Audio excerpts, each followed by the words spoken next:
Hi hello வணக்கங்க எல்லாருக்கும். எல்லாம் நல்லா இருக்கிறீங்களா? இன்றைக்கி நம்ம ரேணுகா வீட்டு சமையலில் சுண்டைக்காயை வச்சு நல்லா சுருக்குன்னு ஒரு புளி குழம்பு தாங்க செய்ய போகிறோம். வாங்க இப்போ இதை எப்படி செய்யலாம்னு சொல்லி பார்க்கலாங்க. சுண்டைக்காயை வந்து ஃபஸ்ட்டு நல்லா தட்டி எடுத்து தண்ணிக்குள்ளே போட்டுக்கலாங்க.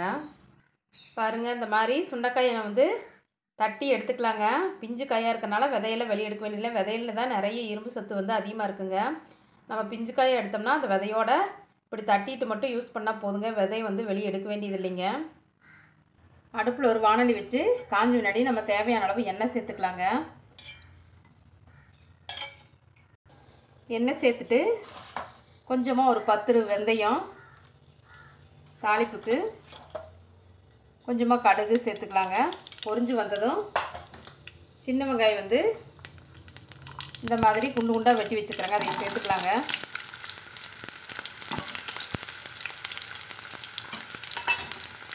சேர்த்துட்டு கருவேப்பிலையும் சேர்த்துக்கலாங்க.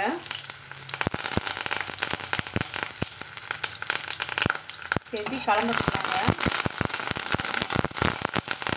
ஒரு நிமிஷம் நம்ம கலந்துவிட்டு ஒரு 2-3 தடவை நம்ம தட்டி வச்சுக்கிற சுண்டைக்காயும் இது கூடவே சேர்த்து வதக்கலாங்க.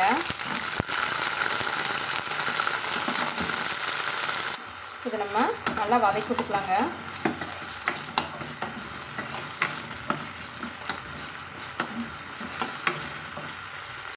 இப்போ அது வதங்கிட்டு இருக்குங்க. இப்போ நான் வந்து ஒரு 1/2 மூடி வந்து தேங்காய் துருவி வச்சுக்கிறேங்க. இது கூட வந்து ஒரு 2 சின்ன வெங்காயத்தை வந்து சேர்த்திக்கலாங்க. கொஞ்சமாக கருவேப்பிலை இலையில சேர்த்திக்கலாங்க. கொஞ்சமாக சீரகம் வந்து சேர்த்திக்கலாங்க. இதில் ஒரு 2 சிட்டிக்கு அளவு சீரகம் சேர்த்துக்கலாங்க. இப்போ இதை நம்ம கொரகொரப்பாக அரைச்சி எடுத்து வந்துக்கலாங்க. நைஸாக அரைக்கூடாதுங்க, கொஞ்சம் கொரகொரப்பாக அரைச்சிக்கலாங்க.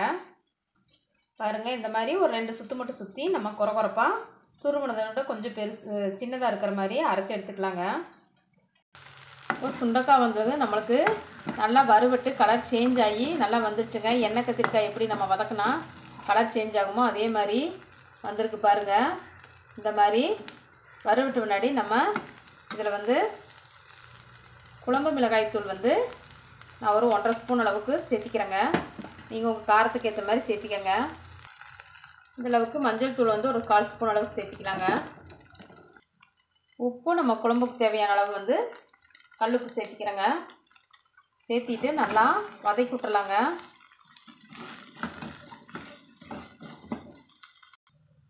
புளி வந்து இந்த மாதிரி ஒரு எலுமிச்சம்பழம் அளவு, சின்ன எலுமிச்சம்பழம் அளவு எடுத்துருக்குறேங்க. அது ஊறினதுனால பெருசாக தெரியுதுங்க. இதை கரைச்சி நம்ம இதில் ஊற்றிக்கலாங்க.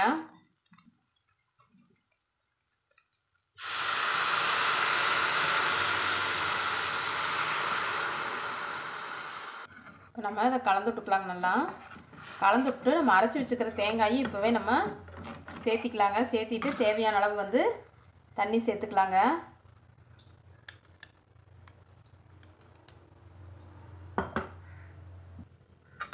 தேவையான அளவு தண்ணி சேர்த்து நல்லா கலந்து விட்டு நம்ம நல்லா ஒரு 4-5 நிமிஷம் கொதிக்க விடலாங்க. இதை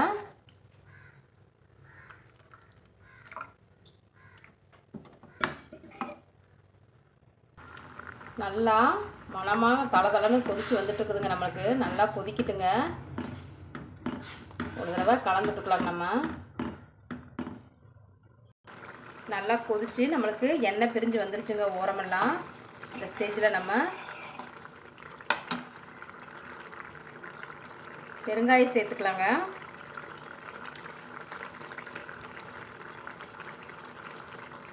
நம்ம பெருங்காயம் சேர்த்து கலந்து விட்டு இறக்கலாங்க. சுவையான சுண்டைக்காய் குழம்பு வந்து நமக்கு ரெடி ஆயிடுச்சுங்க. சாதத்தோட பிசைஞ்சு சாப்பிட்டா அவ்வளோ டேஸ்ட்டாக இருக்குங்க. இது சூடாக சாதம் வச்சு நம்ம இந்த சுண்டைக்காய் குழம்பு ஊற்றி சாப்பிட்டோம்னா எவ்வளோ சாப்பிட்டாலும் இன்னும் சாப்பிடணும் போலையே தோணுங்க. இதே மாதிரி நீங்களும் உங்கள் வீட்டில் செஞ்சு சாப்பிட்டு பார்த்துட்டு எப்படி இருந்துச்சுன்னு கமெண்ட் பண்ணுங்கள், லைக் பண்ணுங்கள், ஷேர் பண்ணுங்கள், சப்ஸ்கிரைப் பண்ணுங்கள். நன்றிங்க. நாளைக்கு இன்னொரு சமையலில் நாம் சந்திக்கலாங்க.